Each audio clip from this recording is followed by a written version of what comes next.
ഇനി ചന്ദ്രൻ പ്രതികൂലനായവർ ആരെല്ലാം? 1. മിഥുനം, കന്നി, മകരം, കുംഭം എന്നിവ ജന്മരാശിയോ ലഗ്നമോ ആയിട്ടുള്ളവർ. 2. ചന്ദ്രൻ്റെ നാളുകളായ രോഹിണി, അത്തം, തിരുവോണം എന്നിവ 3, 5, 7 നാളുകളായി വരുന്നവർ.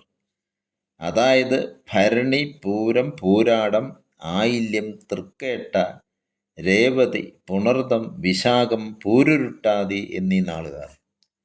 3. ഗ്രഹനിലയിൽ ചന്ദ്രൻ രാഹുകേതുക്കളുമായി ബന്ധമുള്ളവർ.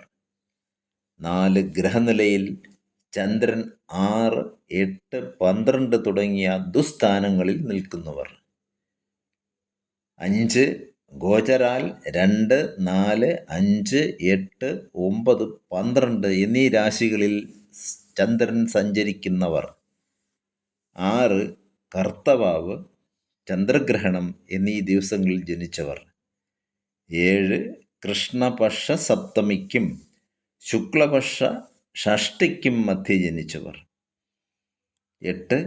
ചന്ദ്രന് നീചരാശിയിൽ സ്ഥിതി ചെയ്യുന്നവർ, അതായത് വൃശ്ചികം രാശിയിൽ സ്ഥിതി ചെയ്യുന്നവർ, അതായത് വിശാഖം 4-ാം പാദം, അനിഴം, തൃക്കേട്ട എന്നീ നാളുകാർ.